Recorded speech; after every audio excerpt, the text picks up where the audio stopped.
Amén. Bendiciones, mis hermanos, Ministerio de la Puerta Abierta y amigos que nos escuchan, hermanos. Una bendición poder estar con ustedes una vez más y pues más que todo poderles saludar y también tener un tiempo para poder reflexionar y meditar en la palabra del Señor. Es una bendición poder saber de ustedes. Créanme que después de que nos conectamos, miramos ahí sus saludos y pues nos da mucho gusto que nos envíen saludos. Quiero animarlos a que en ese tiempo, pues si usted gusta enviar saludos a los hermanos, si gusta hacer un comentario por ahí, es bienvenido y nos va a dar mucho gusto escuchar de usted, saber que nos está siguiendo, está ahí con nosotros y va a ser de mucha bendición el saber de usted. Así que bienvenidos a este tiempo en el cual nos hemos dedicado a los días miércoles a estudiar lo que es el libro del Apocalipsis. Y dado los tiempos en los que estamos viviendo, hermanos, creo que es una buena oportunidad para reflexionar, para meditar en este libro del Apocalipsis. Para muchos es un libro, pudiera ser un libro terrorífico, de espanto, pero para aquellos que tenemos a Jesucristo, sabemos que es un libro de promesa, es un libro de revelación, es un libro que nos anuncia la victoria de Jesucristo, que es cierto, antes de su venida y antes del final de su victoria, hay un tiempo de sufrimiento, de persecución, de tribulación. Va a haber un tiempo en el cual la iglesia va a padecer, está padeciendo. Sin embargo, al final de la era, al final del tiempo, miramos a Jesucristo que viene para gobernar sobre todas las naciones. Y nosotros, la iglesia, hermanos, le estamos esperando el rapto de Jesucristo. Eso no significa necesariamente que no vamos a pasar por diferentes tribulaciones. Podemos pasar como la pandemia que estamos atravesando ahorita. La iglesia es parte de todo esto que estamos viviendo. Pero aunque estemos atravesando esto, sabemos que tenemos una promesa poderosa. La semana pasada estuvimos estudiando el libro La iglesia a los Efesios, el mensaje que Dios le da a la iglesia de Éfeso. El día de hoy vamos a estudiar el mensaje para la iglesia de Esmirna. ¿Cuál es el mensaje que Dios tiene que darle a la iglesia de Esmirna? Quiero recordar esto rápidamente. Recuerden que cuando Juan miró en su visión, dice que miró 7 lámparas, miró 7 candeleros. Y estos candeleros representan esas lámparas que alumbran, que son la iglesia. ¿Cómo lo sabemos? ¿Cómo sabemos que esos candeleros son las lámparas? Bueno, porque en Apocalipsis capítulo 1, verso 20 dice que estas 7 candeleros son las 7 iglesias.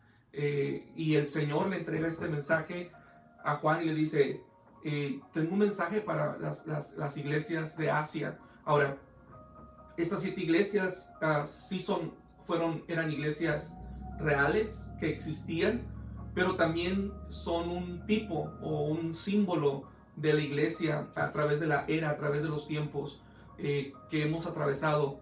Pero también quiero pensar que estas 7 iglesias representan los diferentes tipos de creyentes. Cada creyente puede estar luchando con algo distinto. Cada creyente puede ser que esté batallando con algo diferente.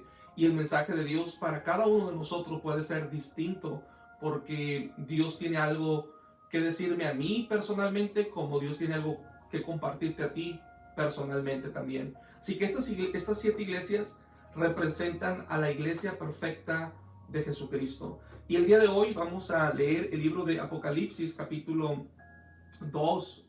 Si usted me acompaña ahí donde usted está, yo le invito, tome su Biblia. Si tiene para apuntar ahí, haga anotaciones. Va a ser muy bueno para usted, para que usted en un momento dado pueda estudiar y pueda reflexionar en estos pasajes. Apocalipsis capítulo 2, verso 8 dice: escribe al ángel de la iglesia en Esmirna, el primero y el postrero, el que estuvo muerto y vivo, dice esto: yo conozco tus obras, tu tribulación y tu pobreza, dice, pero eres rico. Dice, y las blasfemias de los que se dicen ser judíos y no lo son, sino que son sinagoga de Satanás. No temas en nada lo que vas a padecer. He aquí el diablo echará a algunos de vosotros en la cárcel, para que seáis probados y tendréis tribulación por 10 días. Sé fiel hasta la muerte y yo te daré la corona de la vida. El que tiene oídos oiga lo que el Espíritu dice a las iglesias. El que venciere no sufrirá daño de la segunda muerte, dice el Señor. Muy bien, estos versículos que leímos, 4 versículos, nos van a hablar del mensaje que Dios le tiene a la iglesia de Esmirna.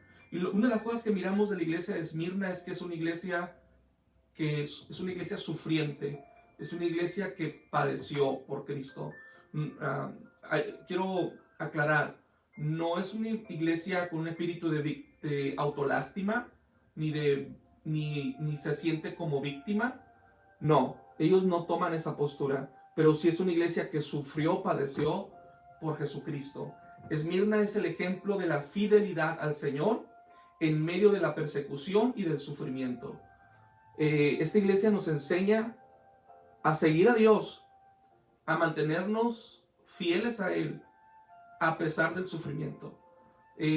A veces escuchaba un canto estos días y decía, es fácil seguir a Dios cuando las cosas están bien.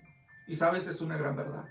Es fácil decir que yo confío en Dios, que yo creo en Él. Es fácil cantar, es fácil levantar las manos, es fácil darle adoración a Dios cuando todo está bien.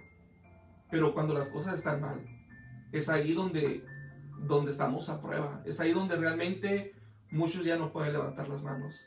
Es ahí donde muchos simplemente deciden hundirse en su lamento, en su amargura, en su dolor, en su tristeza.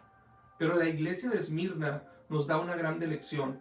Y la lección que ellos nos dan es que en medio de toda esta persecución que ellos están sufriendo, que ellos están padeciendo, ellos se mantienen fieles al Señor. Ellos siguen siendo fieles al Señor. Así que hay una felicitación para esta iglesia de Esmirna. Existía una cultura en Esmirna, en este lugar, en esta iglesia, perdón, no en la iglesia, pero en el lugar donde estaban, y era que ellos eran obligados a los ciudadanos a rendirle culto y declarar que César era el Señor, es decir, que el emperador romano era el Señor. Y esta declaración era una declaración que tenían que hacer una vez al año, rendir una ceremonia, un culto, un altar. Y en esta celebración ellos tenían que, parte de su ritualismo, de su ceremonia, ellos tenían que declarar, César es Dios, César es el Señor, perdón, César es el Señor. Y en esta iglesia miramos aquí que pues la iglesia de Esmirna está ahí también. Y para la iglesia de Esmirna esto es algo difícil porque para ellos solamente había un Dios, solamente hay un Señor, y es Jesucristo. Así que los cristianos se negaron a adorar a César, a sus dioses, y ellos dijeron, nosotros no vamos a adorar a César, nosotros no vamos a declarar que César es el Señor, nosotros tenemos solamente un Señor, y nuestro Señor es Jesucristo, Él es el Señor. Entonces, los cristianos en Esmirna reciben una palabra de aliento de parte de Dios, una palabra de consuelo, de fortaleza, de ánimo, porque es una iglesia sufriente, es una iglesia perseguida, ya que no siguieron la corriente de la cultura, no se doblaron ante la imposición de sus líderes, de sus autoridades que les decían, tienen que declarar que César es el Señor. Y los cristianos dijeron, no lo vamos a hacer.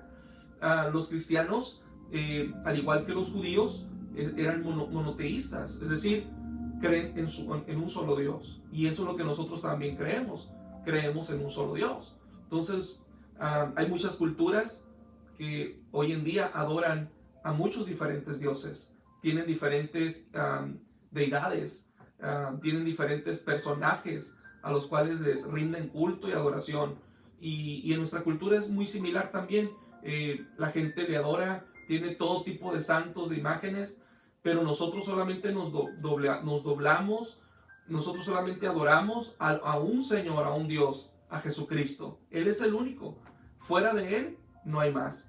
Entonces, aunque nuestra cultura, aunque nuestras tradiciones de nuestros abuelos y antepasados nos dicen que existen muchos personajes que son dignos de prenderles una vela, de reverenciarles, de adorarlos, de pedirles, nosotros sabemos que ninguno de ellos es digno de adoración. Solamente hay uno, y es el Señor. Y sabes, yo he escuchado testimonios de cristianos que se convierten al Señor y cuando ellos se entregan al Señor, pues dejan atrás su tradición. Y cuando hacen esto, su familia se siente atacada, se siente traicionada, porque dice, ¿cómo vas a abandonar tu creencia, lo que te hemos enseñado? Y sabes, a muchos de ellos les ha costado a veces perder la familia. Escuchaba de una persona, me decía, pastor, de cuando yo acepté a Jesucristo, mis padres me dijeron, aquí no te queremos más. Y ha habido rechazo de familias, ha habido personas que se han simplemente distanciado, familiares, amigos. ¿Todo por qué? Porque has conocido a Jesucristo y has entendido. Y eso es lo mismo que estaba pasando en la iglesia de Esmirna. La iglesia de Esmirna fue perseguida porque ellos creían solamente en Jesucristo. Ellos decían, solo Jesús es el único que merece gloria y honra. Entonces vino esta imposición sobre la iglesia de Esmirna para doblarse ante César, ante la adoración al imperio romano. Dijeron, nosotros no nos vamos a doblar. Primero estamos dispuestos a morir antes que doblarnos a ellos. Así que los cristianos de Esmirna tuvieron que padecer. Es por eso que vemos palabras de aliento y de consuelo de parte de Jesús sobre la iglesia de Esmirna. Una de las cosas que usted va a darse cuenta en esta iglesia, hermano, es que no hay una palabra de reprensión sobre la iglesia de Esmirna. No hay una palabra de un llamado al arrepentimiento. ¿Por qué? Porque Jesús sabía que la iglesia de Esmirna era una iglesia que estaba padeciendo, sufriendo. Y qué maravilloso, porque Dios no nos pone más carga de la que nosotros podemos llevar. Él sabe lo que estás padeciendo, Él sabe lo que estás pagando el precio. Hay creyentes que están padeciendo por el Señor de verdad. Y hay muchos que no necesariamente están padeciendo persecución, pero en su vida personal están padeciendo un aguijón, una enfermedad, una petición no contestada, pero se han mantenido firmes y fieles y siguen orando, siguen evangelizando, siguen siendo fieles a Dios, siguen creyendo en el Señor. Y Dios mira eso, hermano. Dios mira tu fidelidad. No solo cuando las cosas están bien, pero cuando las cosas están mal. Entonces, Esmirna es el ejemplo de una iglesia que está dispuesta a sufrir, a padecer por Cristo. No es una iglesia quejumbrosa, no es una iglesia que se llena de autolástima, de conmiseración. Ay, pobrecitos de nosotros, miren cómo sufrimos. Ay, mira la injusticia. No, ellos dijeron, si vamos a padecer por Cristo, vamos a hacerlo. Y vamos a mirar más adelante un ejemplo de un hombre como él estuvo dispuesto a padecer por el Señor. Vaya conmigo ahí donde usted está, en el verso 8, dice, escribe al ángel de la iglesia en Esmirna, el primero y el postrero, dice, el que estuvo muerto y vivo, dice esto. La pregunta es aquí, ¿quién está diciendo estas palabras? Pudiéramos pensar, bueno, tal vez es un ángel, tal vez es Juan hablando. No, aquí dice, el que estuvo muerto y vivo. Esto nos da una clara respuesta. ¿Quién es el que estuvo muerto y vive hoy? Jesucristo. Él es el único. Entonces aquí nos damos cuenta que no es un ángel, nos damos cuenta que no es ni un apóstol, ni Pedro, ni Pablo, no son ninguno de ellos. Es Jesucristo mismo, que el que estuvo muerto, pero que vive. Una vez más, fíjese, Jesús le recuerda a su iglesia que Él está vivo. Ahora, muchos de nosotros sabemos que Dios está vivo. Lo sabemos. Estamos conscientes de eso. Pero durante el día o durante la semana, muchas de las veces, aunque lo sabemos, se nos olvida. Aunque sabemos, y nos pasa lo que le pasó a los discípulos. Jesús acababa de hacer un milagro con la multiplicación de los panes y miraron un milagro sobrenatural, como de unos pocos panes y unos pocos peces, Jesús hizo un milagro poderoso. Y dice la Biblia que cruzaron y dice que hubo una tormenta y ellos dudaron, ellos tuvieron temor. Y después miran toda esta situación y Jesús los reprende y dicen, más adelante Jesús les dice, después de que han visto todo lo que han visto, ¿todavía tienen duda? ¿Sabe? Esa es nuestra lucha de todos los días del creyente. No es suficiente con mi fe que yo tuve hace 10 años. No me es suficiente con mi fe que yo tuve hace 15 años o 20 atrás. Hoy yo necesito pelear la batalla, necesito levantarme con fe y creer que Jesucristo vive. Porque cuando yo creo esta verdad y yo vivo en la verdad, en la verdad de que Cristo vive, entonces todas las demás adversidades, pensamientos, emociones, cualquier cosa que yo esté atravesando, hermano, todo argumento se derriba. Toda duda se deshace. Es como la neblina, se desvanece. Toda duda, toda amargura, toda tristeza se desvanece. ¡Pum! Se viene abajo. ¿Por qué? Cuando esto ocurre, cuando mantengo mi fe, mi mirada en el Señor y yo reconozco que Cristo vive, que Dios está vivo, que servimos a un Dios vivo, a un Cristo de poder, a un Cristo vivo que se levantó. Entonces, qué hermoso, hermanos, es saber que podemos tener esa comunión con un Dios vivo. No necesitamos cargarlo, no necesitamos tenerlo en un cuadro ahí que no nos habla, sino que está ahí nada más y se mira bonito. No, al Dios que usted y yo le adoramos, Él está vivo, Él se mueve en nosotros. Es alentador, nos alienta a nosotros saber esto, saber que a diferencia de nuestros seres queridos que han fallecido y ya no podemos convivir con ellos. Yo creo que la mayoría de nosotros hemos perdido un ser querido. Y yo no sé si a usted le ha pasado, pero cuando piensa en esa persona, en ese papá, en esa mamá, en ese hijo, en ese hermano, y de repente piensa, ¿cómo me hubiera gustado ver tenido más tiempo, ver disfrutado, ver platicado? La realidad es que todo eso simplemente es un deseo. Hay gente que dice, hay filosofías que dicen que todavía uno puede conectarse o comunicarse con los muertos. Es una mentira, bíblicamente es una mentira, no es real. Pero ya no podemos tener una relación con ellos, ya no podemos convivir con ellos, ya no podemos platicar con ellos. Yo ya no puedo platicar con mi madre que falleció.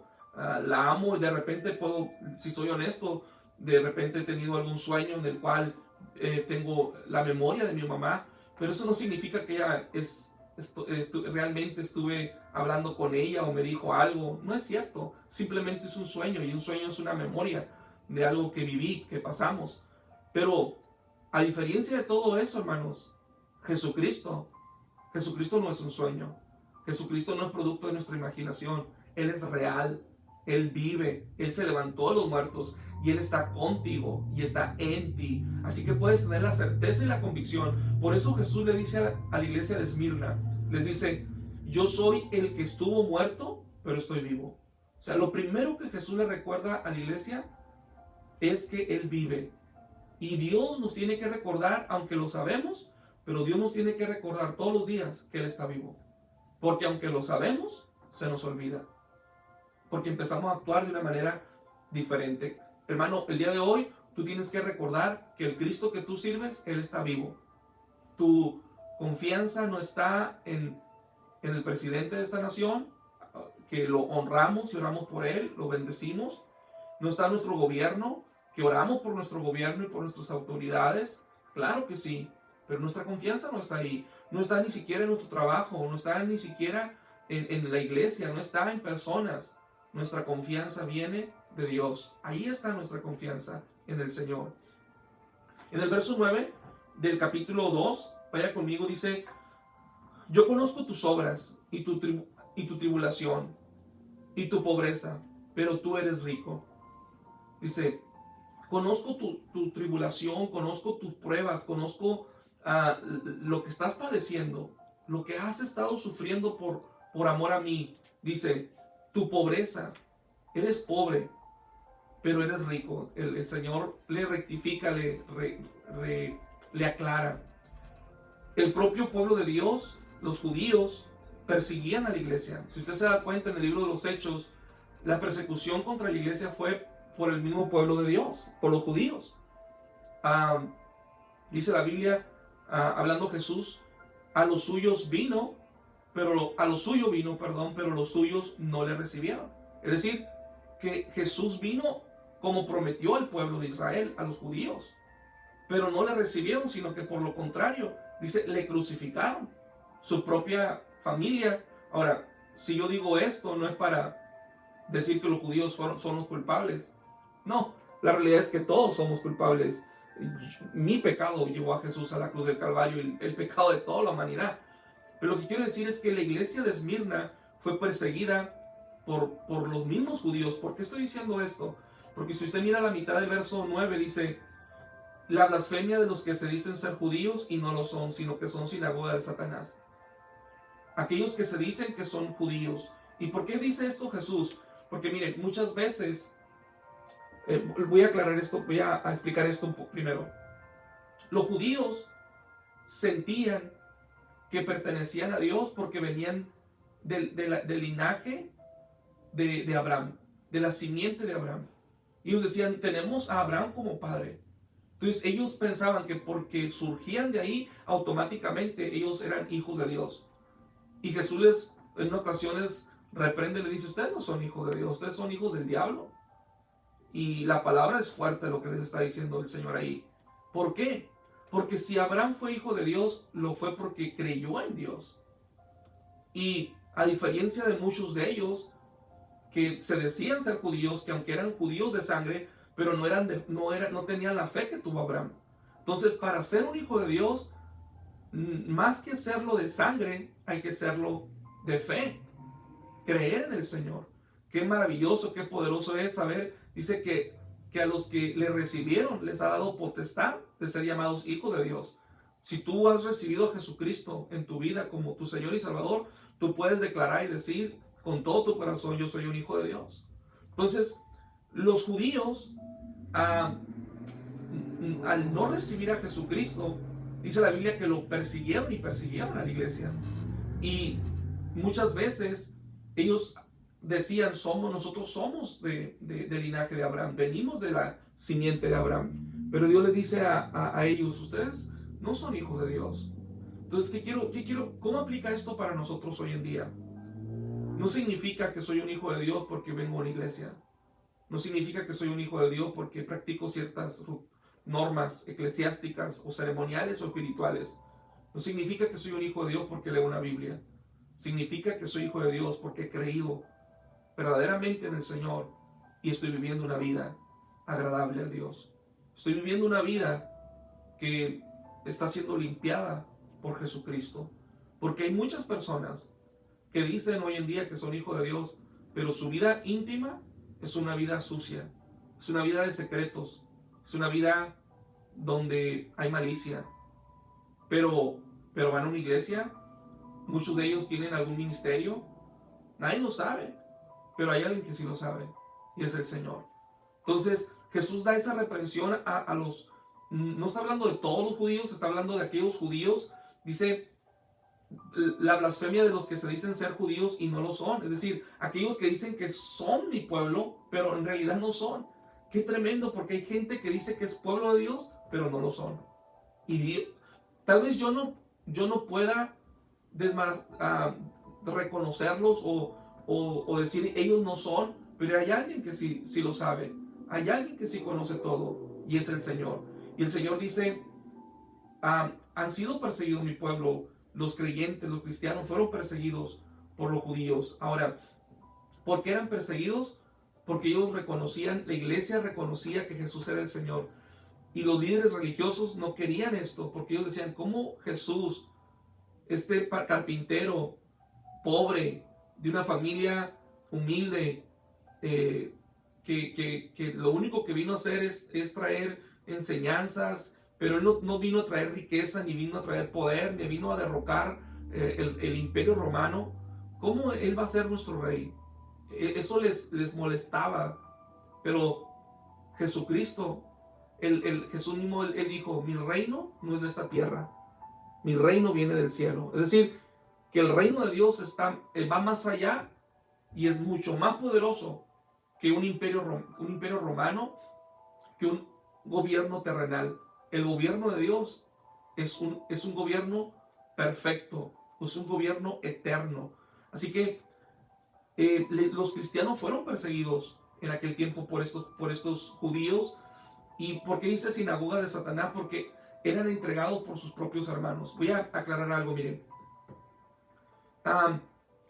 En Esmirna, los ciudadanos de Esmirna eran obligados, todos ciudadanos de Esmirna tenía que traer un tributo, una oración a César y declarar que César era el Señor. Solo existía un grupo de personas que eran exentas o no tenían que hacer esto, y eran los judíos. Ellos eran los únicos que se les permitía que no hicieran esto. Entonces, en un principio, Roma dice, bueno, los cristianos son parte de los judíos. Y llegó un punto en que los judíos dijeron, no, ellos no son de nosotros. Así que ellos también tienen que declarar, como los demás, que el César es el Señor. Por celo, por envidia, entregaron a los cristianos. Entonces miramos aquí cómo es que el mismo pueblo persigue al pueblo de Dios, porque también debemos recordar que si la iglesia inició en un principio, fue por judíos.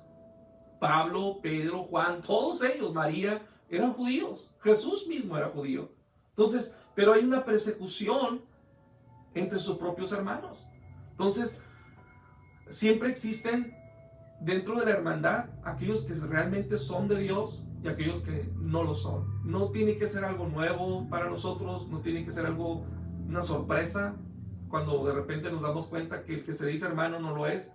No es algo nuevo, es algo que ha ocurrido en toda la historia. Pero Jesús le dice a su iglesia que aunque es una iglesia que es sufrida, pero han permanecido.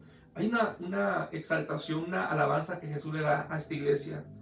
Le dice que eres una iglesia pobre materialmente, pero eres rica en el espíritu. Fueron despojados de sus pertenencias, muchos de los creyentes, de los cristianos. Fueron despedidos de sus empleos. Les quitaron lo que tenían. Pero Jesús les da una alabanza, les dice, aunque son pobres, pero ustedes son ricos en el espíritu. La pobreza material no debe ser un factor que impida o limite al creyente a vivir una vida plena. Lo que es una carencia material, ¿sabe? Hay muchos creyentes alrededor del mundo, en África, en la India, en Centroamérica, en muchos otros lugares, Cuba y muchas naciones, muchos países, donde nuestros hermanos creyentes, su estilo de vida, su economía es una economía pobre, es una economía que no tienen mucho. Y sabe, para muchas personas, para muchos creyentes, pudieran pensar, bueno, es que no tienen fe, es que no creen en la prosperidad, es que no han aprendido, y porque a veces pensamos que el tener significa una bendición, que es la bendición de Dios, y aquel que no tiene, pues entonces no está bendecido por Dios. Y sabes, la pobreza material no debe ser un factor que impida o limite al creyente en una vida plena. Hay gente, hermanos, y yo lo creo con todo mi corazón, y eso es lo que pasa con la iglesia de Esmirna. Jesús los alaba porque les dice, aunque son pobres materialmente, pero son ricos espiritualmente. Y sabe, hay creyentes que materialmente no tienen mucho. Es más, no tienen ni carro. La casita que tienen es una casa pobre. Su ropa que tienen nomás probablemente tienen 2-3 cambios de ropa para toda la semana. No tienen grandes cosas. Pero hay gente, hermanos, y yo lo creo y lo he visto, que tiene una plenitud de vida, un gozo, porque sabe, el gozo que tenemos los hijos de Dios no viene de lo que tenemos, viene de quienes somos en Cristo, viene del que tenemos en nuestra vida. Y eso era lo que estaba pasando en la iglesia de Esmirna. La iglesia de Esmirna era una iglesia que había sido despojada. Ahora, no estoy diciendo que tener cosas sea una maldición o sea algo que no está no es bueno. Claro que es bueno tener cosas materiales, pero ellas no deben ser las que nos produzcan gozo y alegría. Porque ¿qué va a pasar el día de mañana si no las tenemos? ¿Qué está pasando hoy en día con muchas personas creyentes que están hundidas en la ansiedad, en la preocupación por la economía, como está hoy en día? Y sabemos que la economía se va a afectar. Más adelante va a ser aún más difícil. Quisiera decirte, no va a pasar nada, no es cierto. La economía se va a afectar y tal vez va a haber pérdidas, tal vez vamos a no tener cosas que antes teníamos.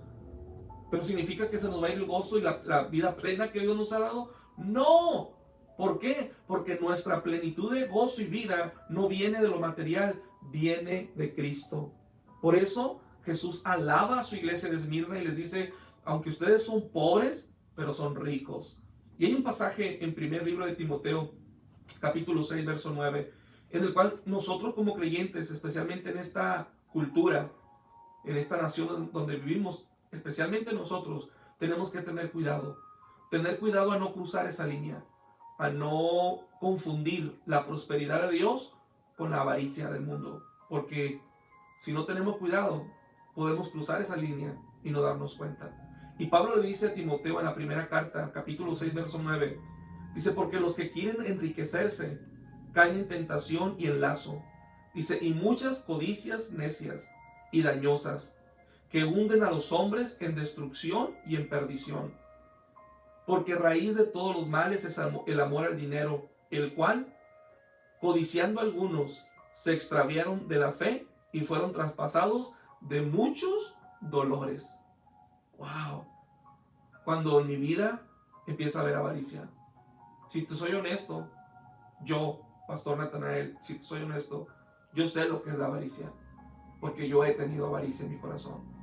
Y el Espíritu Santo me ha tenido que revelar en mi propia vida en algún momento, hey, lo que estás teniendo es avaricia. Y me ha dolido, pero he tenido que reconocer, pedirle perdón a Dios, Señor. Yo no nací para vivir afanado y para desear esas cosas. Ahora, ¿significa que no voy a soñar con tener algo? No. Pero, repito, hay una línea muy finita que si no aprendemos a diferenciarla, la cruzamos los creyentes y lejos de estar viviendo en el gozo y la plenitud del Señor, estamos viviendo en la avaricia y lo único que estamos pensando es cómo tener más y cómo adquirir más y cómo esto, más y más. Y no hay una satisfacción verdadera. Hermano, yo quiero decirte, así como Jesús le dijo a la iglesia de Esmirna, aunque eres pobre, pero eres rico en el Señor. Yo quiero animarte, hermano, no te preocupes tanto por tu estado económico, pero preocúpate más por tu estado espiritual, porque ese es el que determina si eres rico o eres pobre. Verso 10 dice, versículo 10, dice, no temas en nada lo que vas a padecer. He aquí el diablo echará a algunos de vosotros en la cárcel para que seáis probados y tendréis tribulaciones por 10 días. Dice, no tengas miedo, no tengas temor. Ahora, Jesús no le dice a la iglesia, no te preocupes, no va a pasar nada, todo va a estar bien, no. Se está escuchando que van a venir males, que van a venir cosas malas, pero no te preocupes, nada malo te va a pasar. No es cierto. Jesús no le dice eso a la iglesia. Jesús le dice, no temas en nada lo que vas a padecer. Es decir, van a venir cosas malas, vienen días malos, vienen persecución, viene sufrimiento, pero no tengas temor.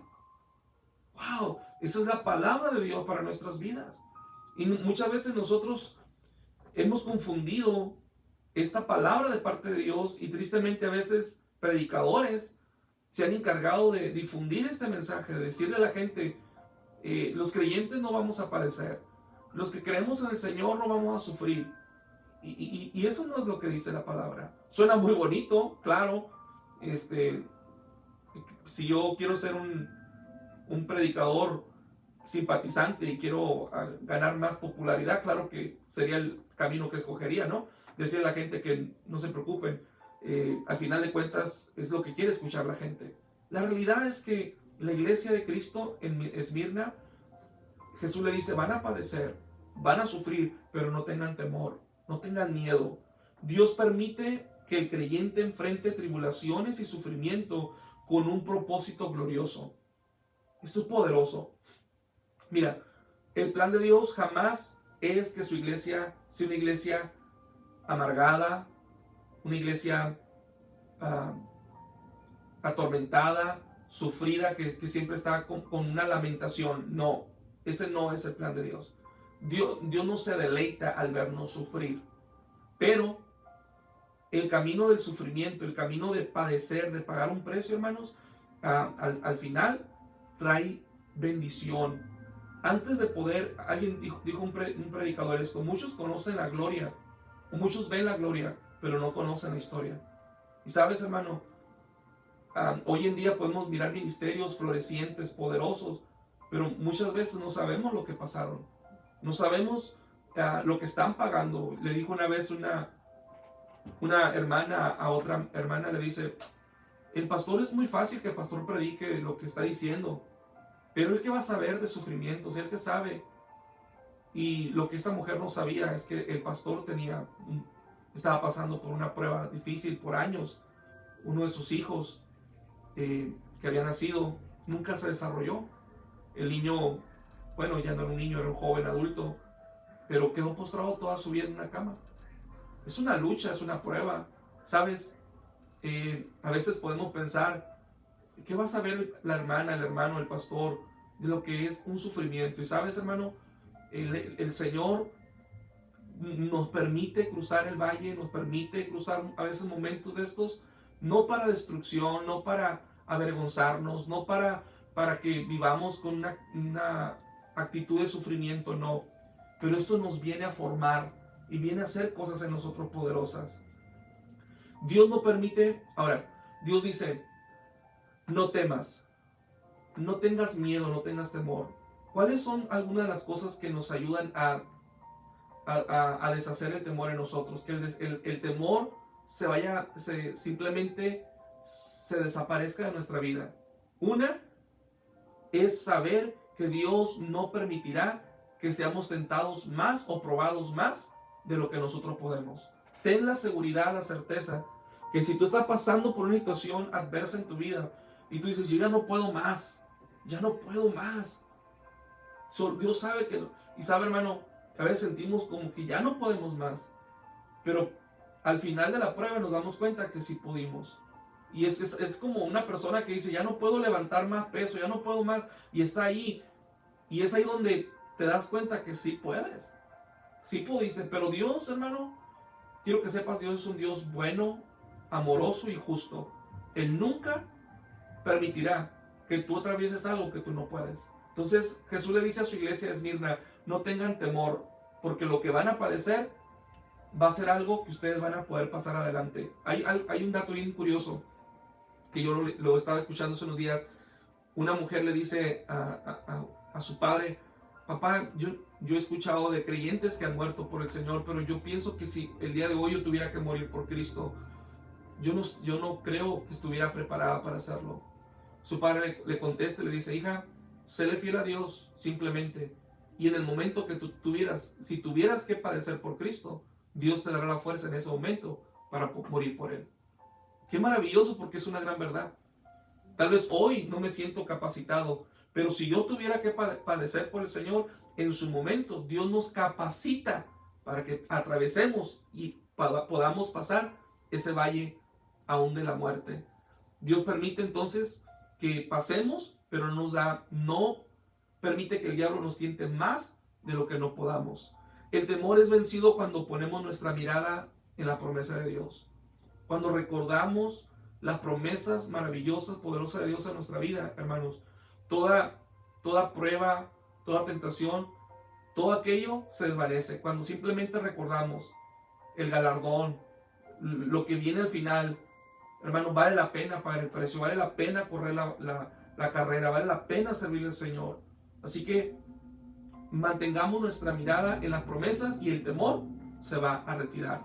Dios le prometió a Abraham en el libro de Génesis, quiero leerlo, capítulo 15, le promete a Abraham que su pueblo va a ser, su familia va a ser bendecida. En el verso 13 del capítulo 15 Y le dice, entonces Jehová le dijo a Abraham, ten por cierto que tu descendencia morará en tierra ajena y será esclava ahí, y van a ser oprimidos por 400 años. Fíjese, Dios le dice a Abraham, van a padecer, van a ser esclavos y van a ser oprimidos por 400 años. Pero después viene la promesa y dice, pero también a las naciones a las que ellos les sirven los juzgaré yo, y después de esto saldrán con gran riqueza. Esa es la promesa que Dios nos está haciendo a nosotros. Dios nos dice, séme fiel, hermano, sé fiel, iglesia, en este tiempo, pero al final viene la riqueza, la victoria, viene el galardón, la coronación, viene el poder reinar con Jesucristo. Entonces Dios le da esta promesa a Abraham.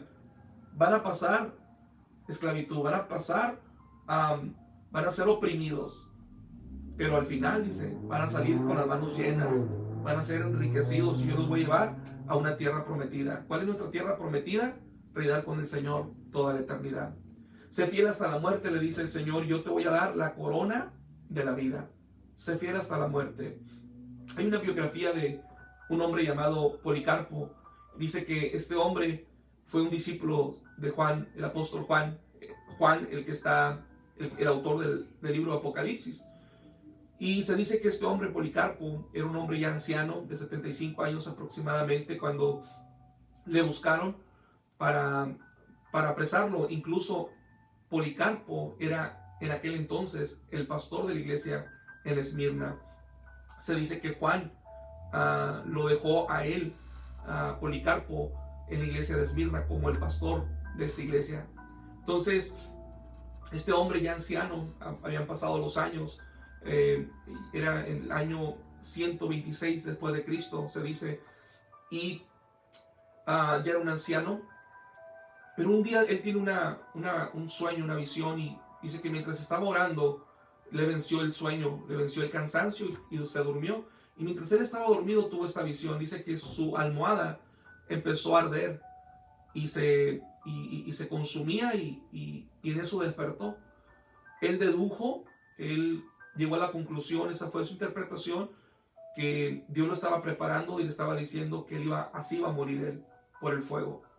Días después vienen a buscarlo unos alguaciles, unos soldados, y lo llevan ante las autoridades romanas y le incitan, lo aconsejan que niegue a Jesús, que niegue su fe y que declare y confiese que César es el Señor.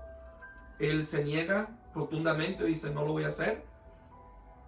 Aquellos hombres le dicen, ten conmiseración de ti mismo, eres un hombre de edad avanzada, no necesitas padecer por esto, no necesitas pasar por esto, lo único que tienes que hacer es de hacer esta declaración, es todo, negar a Jesús. Y él le dice, por tantos años el Señor ha sido mi rey, mi Señor, ha sido benigno conmigo, ha sido maravilloso conmigo, misericordioso. ¿Cómo lo podría yo negar el día de hoy? Yo no puedo negar a Jesucristo.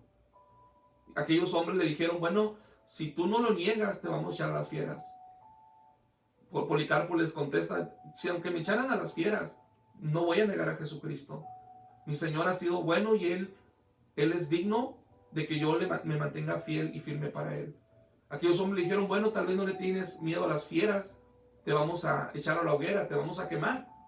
Dijo Policarpo, no importa si son las llamas, tú me quieres intimidar, me quieres asustar con las llamas, con el fuego, que tal vez arden por una hora y en menos de una hora yo me consumo, me voy a morir en unos minutos por el fuego. Pero mayor temor deberían tener el impío ustedes de las llamas que van a arder por toda la eternidad, y ahí van a arder los impíos. Dice que ellos hombres dijeron, bueno, si no quieres negar a Jesús, es tu decisión. Dice que lo prepararon y pusieron leña. Policarpo se quitó su ropa y lo iban a, dice la historia dice que lo iban a clavar para que no, mientras lo quemaran no se estuviera moviendo. Dijo, no hay necesidad que me claven. Si Dios me da el poder para poder entrar en esto, también me va a dar el poder para mantenerme firme y no moverme. No lo clavaron. La historia nos cuenta que este hombre, Policarpo, murió quemado. Pero no solamente, al final no solamente muere quemado, sino que es traspasado con una espada. Para muchos, un hombre que fue derrotado, un debilucho, una persona derrotada. Pero para aquellos que conocemos a Jesucristo, Policarpo se mantuvo fiel y firme hasta la muerte. Le costó su vida, pero los siguientes minutos él estaba con su Padre, con su Dios. Amén. Así que, hermanos, miramos aquí en este versículo que Jesús le dice a la iglesia: sé fiel hasta la muerte, que yo te daré la corona de la vida. Y esta promesa no solamente para hombres como Juan, ni Pablo o Policarpo, es para todos nosotros, hermanos. Dios nos demanda que seamos fieles hasta la muerte. El verso 11 dice: el que tiene oídos oiga lo que el Espíritu dice a las iglesias. Al que venciere no sufrirá daño de la segunda muerte. Rápidamente, el que tiene oídos oiga, lo he dicho antes.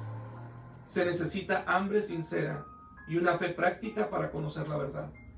Muchos escuchan este mensaje como cualquier otra predicación.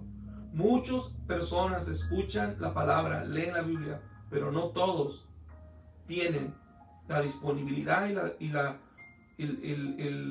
la sensibilidad y la disposición de escuchar para hacer cambios.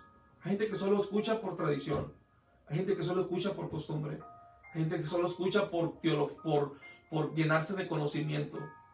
Pero hay quienes están escuchando esta palabra porque tienen hambre y sed de Dios, tienen hambre de su palabra, quieren que sus vidas sean transformadas y cambiadas.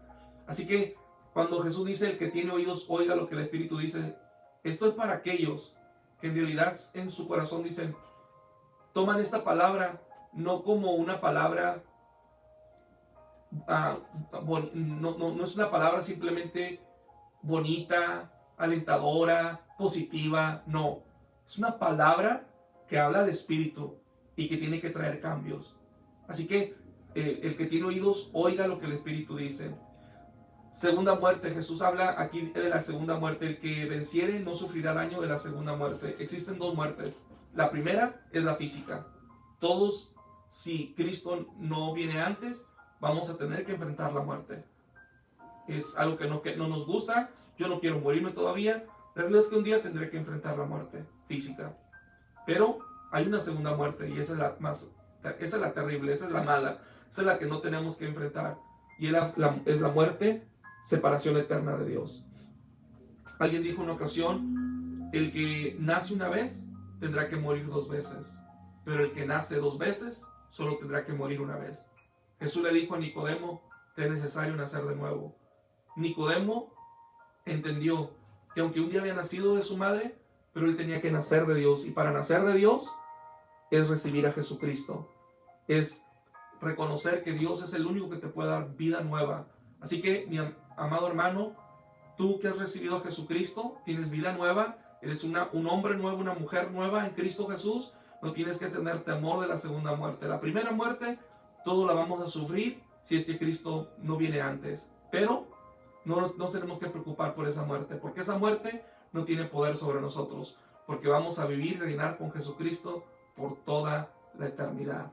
Ahí donde tú estás, si tú no has recibido a Jesús y tú quieres recibirle y tú deseas en tu corazón, no dices: yo no quiero sufrir la segunda muerte, yo quiero que mi vida, estar dispuesto en todo momento, en todo tiempo, a servir al Señor en las buenas y en las malas, no solamente cuando tengo ganas, no solo cuando tengo ánimo, pero cuando no tengo ganas, cuando estoy desanimado, cuando no tengo deseos, en todo momento quiero servirle y serle fiel al Señor. Te invito a que hagas esta oración conmigo. Padre, en esta hora, te agradecemos, Dios, por tu palabra que nos ilumina, nos transforma, nos cambia, nos revela, Señor, tu verdad. Gracias porque ahora somos tus hijos, no por méritos propios, pero por tu Hijo amado Jesucristo. Gracias, Señor, porque sabemos que nos espera, Señor, un galardón, una bendición, una riqueza eterna, Señor. Y esta riqueza va más allá del oro, de la plata de este mundo. Y es, Señor, la riqueza del gozo de estar contigo por siempre. Donde ahí, Señor, no hay carencia, no hay necesidad, no hay enfermedad, no hay lágrima, no hay maldición. Todo es perfecto. Gracias, Dios. Te pedimos perdón Señor, por nuestras maldad, por nuestras ofensas. Y queremos, Señor, que tú seas el Señor de nuestra vida, que así como los creyentes de Esmirna declararon que tú eres el Señor, nosotros también declaramos este día que tú, Jesucristo, solo tú, Jesús, eres el Señor. Y fuera de ti no hay más. Te damos a ti la gloria y la honra, Jesús. Amén. Mis amados hermanos, un saludo, un abrazo. Les extrañamos, les echamos de menos. Quisiéramos que ya tener una respuesta y decirles, bueno, vamos a regresar tal fecha. La realidad es que no tenemos una fecha, mis hermanos, pero en cuanto lleguemos a tener algo, pues les vamos a dejar saber. Pero entre tanto, sigan, les invito, orando, buscando al Señor ahí donde están. Que Dios los guarde y les bendiga. Y cualquier cosa, hermanos, estamos para servirles. Bendiciones, mis hermanos.